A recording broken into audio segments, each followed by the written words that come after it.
नमस्कार मित्रांनो, मी स्वप्नील नंदकुमार माने, माऊली dragon fruit form and नर्सरीमध्ये आपल्या सर्वांचं स्वागत करतो. ज्यांनी अजून आपलं चॅनल सबस्क्राईब नाही केले त्यांनी सबस्क्राईब करा, बेल आयकॉनला क्लिक करा, जेणेकरून मी जे व्हिडिओ पोस्ट करेन त्याचे अपडेट्स तुम्हाला वेळोवेळी भेटून जातील आणि जास्तीत जास्त लोकांपर्यंत आपलं चॅनल शेअर करा मित्रांनो. तर शेतकरी मित्रांनो, तुम्ही सर्व शेतकरी मित्र मला रोज फोन करताय आणि एकच गोष्ट विचारताय की आता उन्हाळा सुरू झालाय, तर आपण ड्रॅगन फ्रूटच्या बागेची काळजी कशा प्रकारे घेऊ शकतो जेणेकरून त्याचं सनबर्निंग कमी होईल, त्याचं पाणी नियोजन कसं ठेवावं.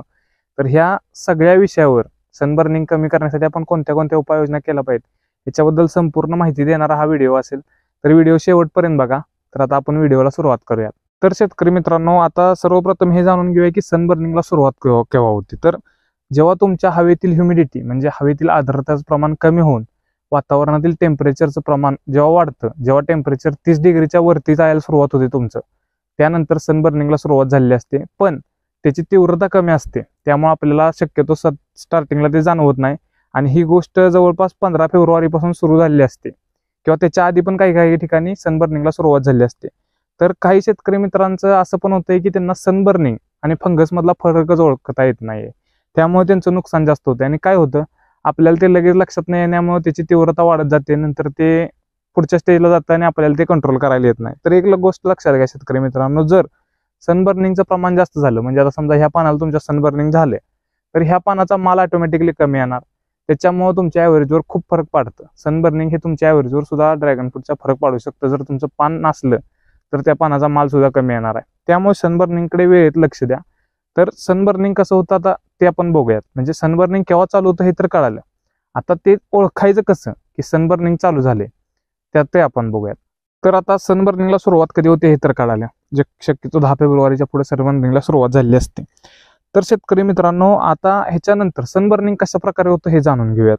हे खूप गरजेचं आहे, कारण सनबर्निंग अजून पण काही शेतकऱ्यांना आयडेंटिफाय करायला येत नाही, त्यांना ओळखता येत नाही. त्यामुळे सनबर्निंग कसं होतं सांगतो तुम्हाला. आता हे जे तुमचं पान आहे ह्याचा रंग पहिला डार्क हिरवा असतो, तर हे डार्क हिरव्या रंगापासून ते हळूहळू पिवळ्या कलरमध्ये ट्रान्सफर होतं. नंतर तोच कलर एकदम डार्क होऊन हळदी कलरचा कलर होतो, म्हणजे एकदम हळदी कलरचं तुमचं पान होणार. हळदीसारखं तुम्हाला एक साईड, ज्या साईडला सूर्यप्रकाशाचं प्रमाण जास्त पडतंय त्या साईडला तुम्हाला पान एकदम हळदीसारखं दिसणार.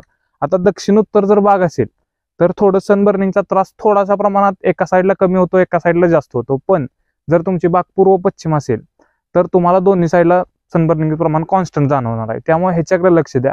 तर जेव्हा हे तुमचं पान हळदी कलरचं होतंय तर ही फर्स्ट स्टेज आहे सनबर्निंगची, पिवळ्या कलर पासून हळूहळू हळदी कलरचं. आणि एक गोष्ट लक्षात घ्या की फंगस कसा ओळखायचा आणि सनबर्निंग कसं.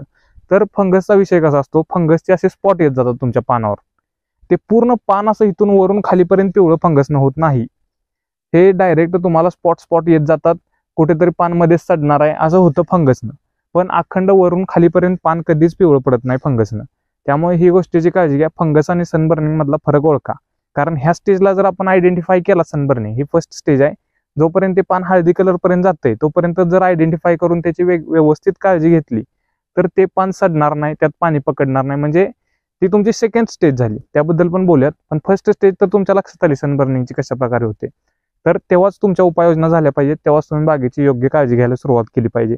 जास्त पण पुढे जाऊन उपयोग नाही. शक्यतो 10 फेब्रुवारी नंतर महाराष्ट्रात सगळीकडे 10 फेब्रुवारी नंतर आपापल्या बागांकडे आपण लक्ष दिलं पाहिजे, कारण त्यानंतरच सनबर्निंगला सुरुवात होते. मग त्याची तीव्रता जसं तापमान वाढत जाईल तसे तसे वाढत जाते. त्यामुळे आता फर्स्ट स्टेज तर तुम्हाला सनबर्निंगची समजली, फंगस आणि सनबर्निंगचा फरक तर कळाला. आता ह्यानंतर सेकंड स्टेज ऑफ सनबर्निंग सांगतो.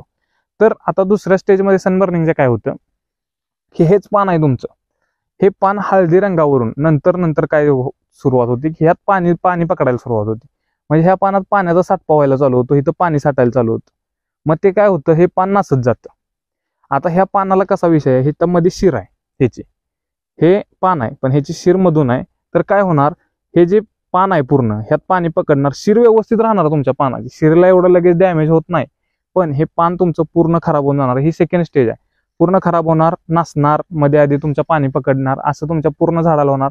आणि ह्या सेकंड स्टेजला एक गोष्टीची अजून जपून घ्यायला लागते की फर्स्ट स्टेजला एवढा काही प्रॉब्लेम नाही तेव्हा काळजी घेतली तर, पण सेकंड स्टेजला जर तुम्ही व्यवस्थित सेकंड स्टेजला बाग गेले आणि त्यात लक्ष दिलं नाही तर तुम्हाला सनबर्निंग बरोबर फंगसचा सुद्धा सामना करायला लागू शकतो शेतकरी मित्रांनो. त्यामुळे व्यवस्थित काळजी घ्या. सेकंड स्टेज समजली, पान सडायला चालू झालं, पानात असं पाणी पकडायला चालू झालं, पिवळं पडलंय आधी, नंतर हळदी कलर आणि नंतर सडायला चालू झालं. जेव्हा सडायला चालू होतं तेव्हा सेकंड स्टेज चालू झाली तुमची समजायची. तर तेव्हा सगळ्यात जास्त काळजी घ्यायची, कारण तेव्हा फंगसचा सुद्धा अटॅक होऊ शकतो.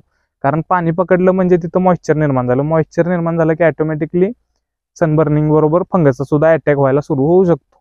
त्यामुळे ही काळजी घ्या. तर ह्या 2 स्टेज आहेत सनबर्निंगचा. तर सनबर्निंग कसं ओळखायचं तुम्हाला 2 स्टेजला हे कळालं.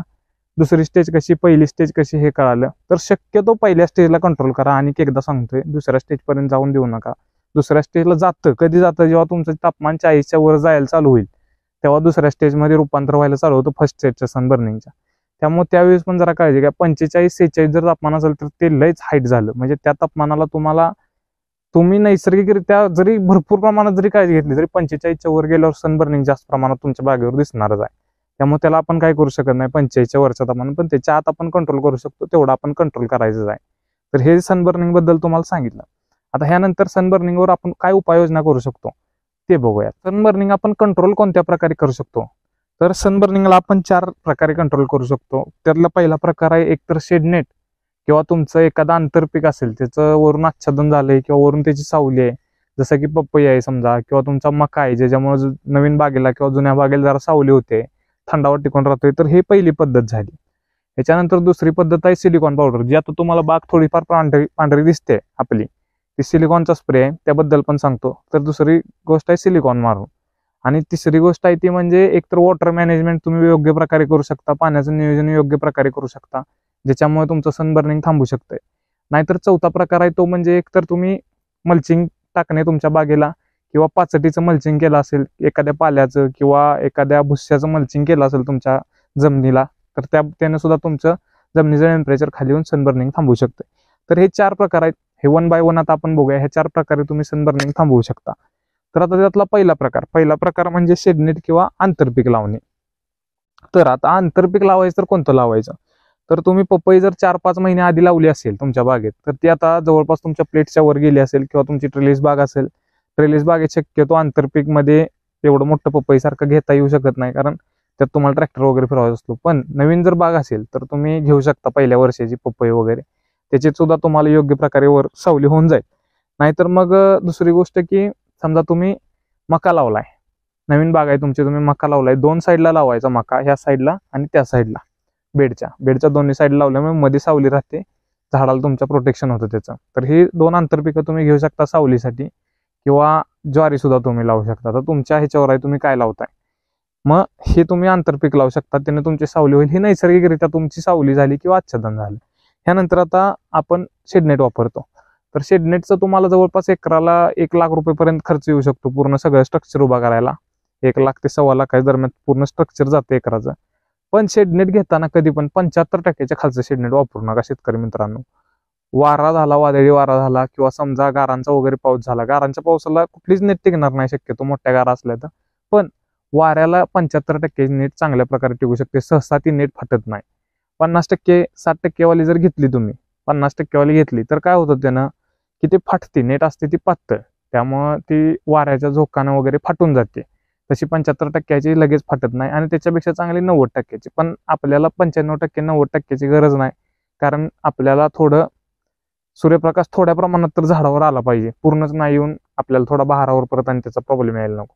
त्यामुळे एकदम व्यवस्थित 75%ची शेडनेट तुम्ही 6 फुटी शेडनेट वापरायचे. पूर्ण बाग झाकली जाते, तुमची लाईन व्यवस्थित परत 6 फूट नेटनं झाकली जाते.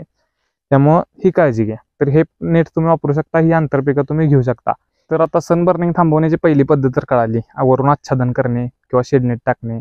नवीन बागा ज्यांच्या आहेत त्या अजून पण साडी लावून सुद्धा, पूर्ण पोलला साडीनं कव्हर करून सुद्धा करतायत. पण साडीनं पूर्ण कव्हर करण्यापेक्षा, जुन्या साड्या असतील त्याच्यापेक्षा तुम्ही सुती पोती मिळतात आपली धान्याची वगैरे, तसली पोती तुम्ही एकेरी करून जर ती गुंडळली तर त्याचा सुद्धा बेस्ट तुम्हाला नवीन बागेला सनबर्निंग पासून वाचवण्यास मदत होते. तर आता दुसरी पद्धत आहे ती म्हणजे सिलिकॉन स्प्रे.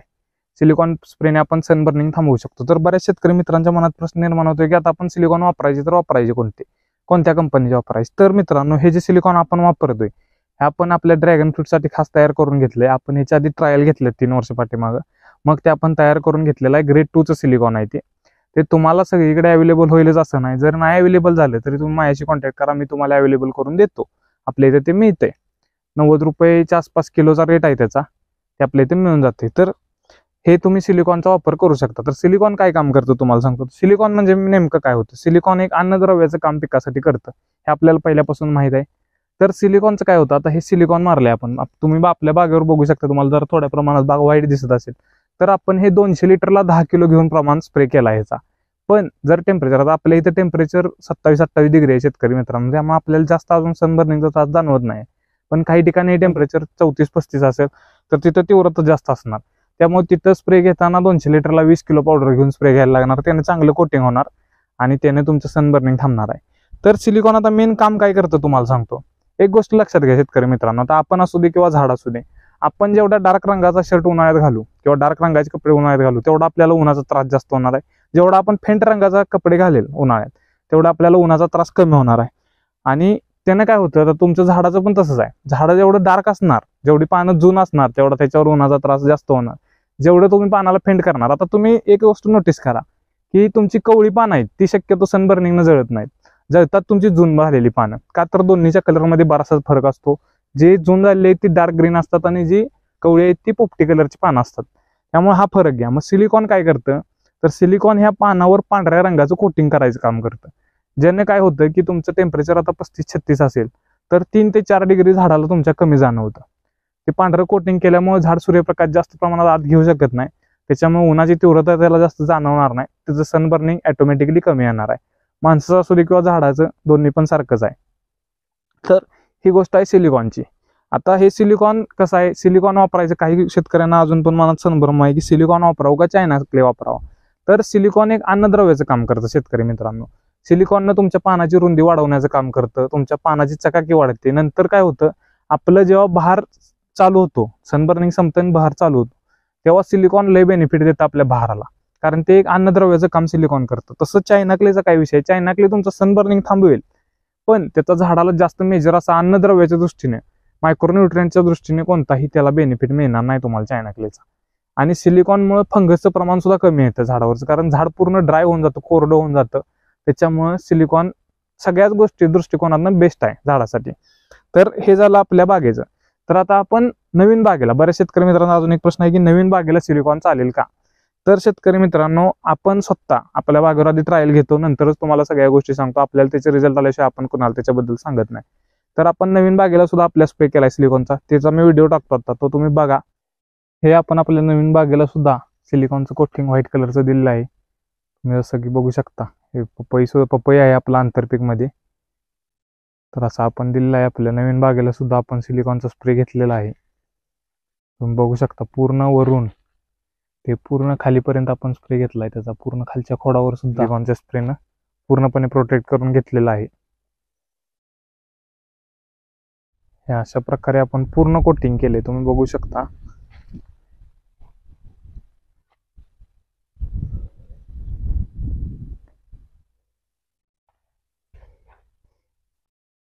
तर अशा प्रकारे तुम्ही पूर्ण व्हाईट कोटिंग आपल्या ड्रॅगन फ्रूटच्या बागेला सिलिकॉनचं देऊ शकता शेतकरी मित्रांनो. तुम्ही इथं बघू शकताय पूर्ण व्हाईट झालेलं आहे ती पानं. हे आपण जास्त प्रमाण घेऊन स्प्रे दिला आहे 4-5 झाडांना.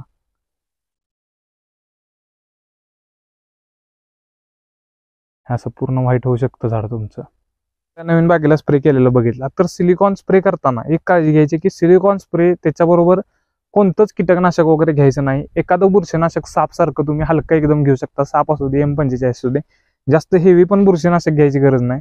त्याच्याबरोबर तुम्ही घेऊन स्प्रे करू शकता. आणि सिलिकॉन स्प्रे केल्यानंतर तुम्ही दुसरा कोणताही स्प्रे झाडावर करायचा नाही, नाहीतर ते कोटिंग निघून जाणार तुमचं सिलिकॉनचं. आणि सिलिकॉनचा स्प्रे, आता अजून एक प्रश्न आहे शेतकऱ्यांच्या मनात की सिलिकॉनचा स्प्रे आपण रिपीट करू शकतो का, किती स्प्रे आपल्याला उन्हाळ्यात घ्यावे लागतील. तर शेतकरी मित्रांनो, सिलिकॉनचा स्प्रे हा तुम्हाला एकच घ्यावा लागणार आहे. जर तुमच्या तिथं पाऊस झाला, ते कोटिंग धुवून गेलं, पाऊस झाला किंवा काय नैसर्गिक आपत्ती आली त्याच्यामुळे ते कोटिंग धुवून गेले, तर तुम्ही तिथं दुसरा स्प्रे एप्रिलमध्ये घेतला तरी चालेल. पण एप्रिल 15 मेच्या आसपास जर पाऊस झाला तर तिथून पुढे तुम्हाला काही स्प्रे घ्यायची गरज नाही. सिलिकॉनच्या एका स्प्रेमध्ये तुमचं काम होऊन जातं. तर हे सिलिकॉन स्प्रे आपल्याला थोडं पैसे वाचवायचं पण काम सिलिकॉनच्या स्प्रेच्या संदर्भात होऊन जाते. आणि एक दुसरी गोष्ट आहे, तुम्हाला एक गोष्ट सांगतो शेतकरी मित्रांनो, की सिलिकॉन जेव्हा तुम्ही स्प्रे करताय तेव्हा 10 वाजायच्या पुढेच स्प्रे करा सकाळी. काय होतं, जेवढं ऊन थोड्या प्रमाणात असेल तर ती पावडर जास्त व्हाईट होते स्प्रे केल्यानंतर.